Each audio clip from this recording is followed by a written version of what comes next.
Hey guys, Mr. Simpson here, and we're going to be talking about the Middle Colonies in this. So we've gone through the Chesapeake, we've gone through the New England, and now we're going to be looking at the Middle Colonies. We'll talk about the Southern colonies and the West Indies next week when we talk about our discussion on slavery.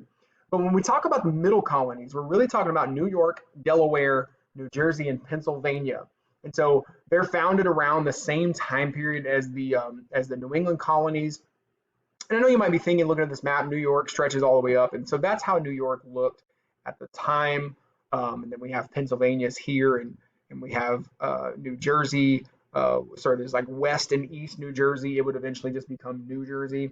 And then there's Delaware right here, of course, Maryland and Virginia.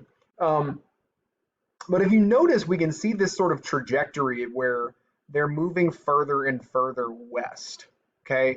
It's going to be something that's going to continue to play a role in our discussion of U.S. history, and you obviously remember that from 8th grade, that we're continually moving west into Indian territory. And so one just distinction, we're not going to spend a lot of time talking about the Middle Colonies, but one distinction about the Middle Colonies is this colony called Pennsylvania. Okay, so Pennsylvania is established and founded in 1682, and it's established by this guy named William Penn, who is a Quaker.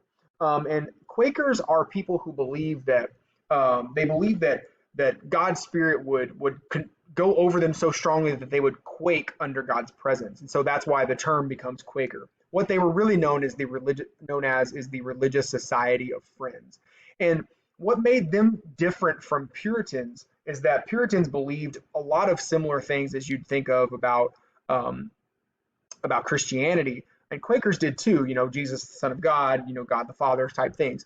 But what Quakers differed in is that they believed that God's light was in all people. And so therefore they wanted peace with Native Americans, and they did not believe in slavery. Eventually we would come to know them as abolitionists, or some early abolition movements wanting to end slavery would really be among these Quaker people, because they believe that God's light is in all people. So it's this really sort of like a friendly society, a group of people that believe in God's light in all people, and that every life should be cherished and cared for. One of the things about Pennsylvania is that any Protestant or Quaker, Protestant meaning a Puritan or some other form of Christian other than Catholic, could hold office and vote. And Catholics and Jews were not allowed to vote or hold office. And it's called Pennsylvania, just to let you know, Penn after his last name, and then Vania, if I'm remembering, is a term that means forest. So it's like Penn's forest, so to speak. So that's kind of a little bit about Pennsylvania that kind of is a distinction that I want you to know. And again, that gets back to our idea of religion playing a significant role in founding colonies, and Pennsylvania is going to be one of those proprietary colonies where William Penn is the owner of it. So he names it after himself. Yay, see, if you have money, you can get your own colony and you can name it after yourself. Simpson Colony. It's got a good ring to it. All right, let's move along. Okay, so environment and society of the Middle Colonies. The climate is not too cold, not too hot. It's actually really perfect for farming. And they're going to grow what's called wheat, which you've all heard of before. Going to be this Middle Colonies area is going to be known as the breadbasket colonies. They're going to grow a lot of grains, supply a lot of food, ship a lot of grains around the colonies, but also to around the world. But they're going to have what economists call a mixed economy, where it's both agricultural and industrial. So they're going to have a lot of farming, a lot of timber and lumber industry, cutting down trees, making ships. There's going to be some trading and shipping, because after all, it is on the coast, and there is some access to the ocean.